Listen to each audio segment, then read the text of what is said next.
The storm had come from nowhere, turning the calm Pacific waters into a churning nightmare of foam and fury. Marcus Blackwood gripped the wheel of his yacht, fighting against waves that towered above the deck like liquid mountains. The Billionaire had sailed these waters countless times, but tonight felt different. Tonight felt final.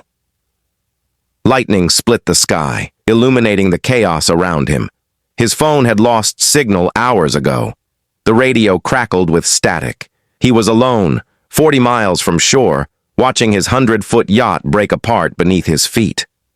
Marcus had built his empire on calculated risks.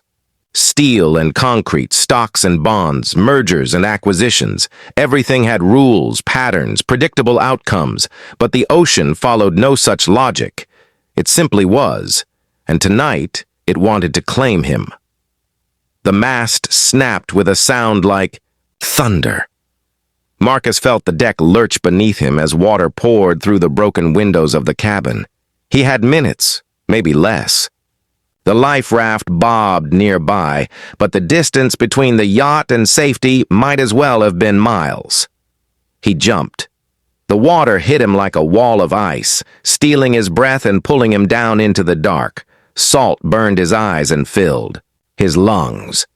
He kicked desperately toward the surface, but the current was stronger than his will to live. The yacht's lights grew dimmer above him, then disappeared entirely. This was how it ended then. Not in some boardroom battle or corporate takeover, but here, in the depths of an indifferent sea. Marcus felt a strange peace settle over him as the last of his air escaped in silver bubbles. He stopped fighting. That's when he saw her. At first, she was just a shimmer in the water, a trick of his oxygen-starved mind. But as she moved closer, Marcus realized this was no hallucination. She was beautiful in a way that made his chest ache, with flowing hair that moved like liquid gold around her shoulders and eyes the color of deep ocean currents. And she had a tail. The mermaid's powerful strokes cut through the water with impossible grace. She reached him just as darkness began to close in around the edges of his vision.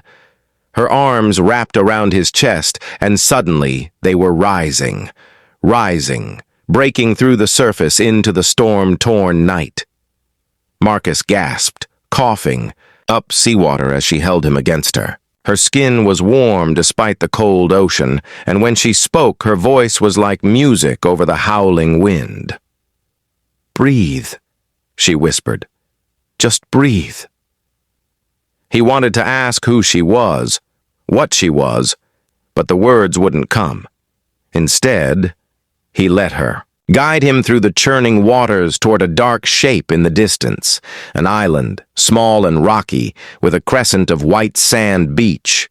They reached the shallows as the storm began to ease. The mermaid helped him onto the sand, her tail transforming into legs as they left the water behind. Marcus stared, too exhausted to feel surprise. Nothing made sense anymore. The rules of his world had been washed away with his yacht. "You're safe now," she said, kneeling beside him on the beach. In the moonlight, he could see her more clearly. She was young, maybe 25, with a face that seemed carved from marble and eyes that held depths he couldn't fathom. "Who are you?" he managed to ask. "My name is Aria," she replied, brushing wet hair from her face. "I've been watching you." "Watching me?" She nodded, wrapping her arms around her knees. "You come out here often, always alone, always searching for something." Marcus sat up slowly, his body aching from the ordeal. "I come out here to think, to get away from everything." "The weight of your world," Aria said softly. "I can see it in the way you stand at the bow of your boat, like you're carrying the ocean itself on your shoulders." He looked at her, this impossible woman who had saved his life. "What are you?" "I'm what your kind calls a mermaid, though we have other names for ourselves. I'm the guardian of these waters." She gestured toward the vast expanse of ocean. It's my duty to protect those who respect the sea.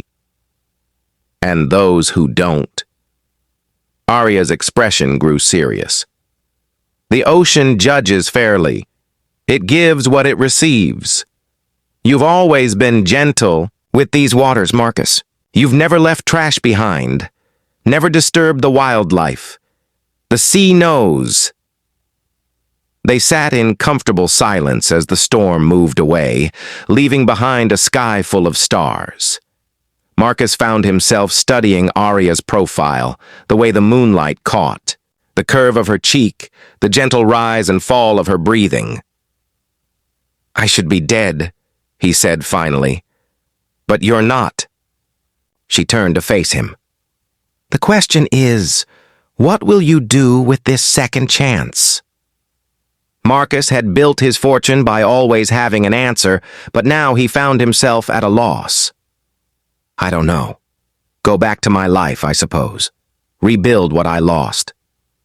"Is that what you want?" The question hung in the air between them. Marcus thought about his penthouse apartment, his offices, his endless meetings and conference calls. He thought about the loneliness that had driven him to sea in the first place. "I thought I did," he admitted. "But sitting here with you, I'm not sure anymore." Aria smiled, and it was like watching the sun rise over the water. The sea changes everything it touches, including you. Will I see you again? The waters remember those they've claimed, she said, standing gracefully. When you're ready to listen to what they have to say, I'll be here. Marcus watched as she walked back toward the ocean, her form becoming more ethereal with each step. At the water's edge, she turned back to him one last time. Not everything lost at sea is gone forever, Marcus. Sometimes it's just transformed. She dove beneath the waves, leaving only ripples to mark her passing. Marcus remained on the beach until dawn when a Coast Guard helicopter spotted him and his emergency beacon. As they lifted him into the sky, he looked down at the small island, memorizing every detail. 3 months later, Marcus stood on the deck of his new yacht, smaller and simpler than the one he'd lost. He'd sold most of his company, keeping only what he needed to live comfortably. The rest he'd donated to ocean conservation efforts, much to his board's bewilderment. He anchored in the same waters where Aria had saved him, watching the sun set over the horizon. The sea was calm tonight, peaceful as glass. "I'm listening," he said to the waves. The water shimmered, and she appeared beside his boat, her golden hair floating around her like a halo. She rested her arms on the edge of the deck and smiled up at him. "I wondered when you'd return." "I had some things to figure out first," Marcus said, kneeling beside her. "About what I really wanted from life." "And what did you decide?" He reached out, touching her cheek gently. "That some treasures are worth more than gold." Aria's eyes sparkled with mischief and something deeper. "The sea has many treasures, Marcus Blackwood, but it only shares them with those brave enough to dive beneath the surface." "Then I guess I'd better learn to swim," he said, and dove into the water beside her. The ocean welcomed him home.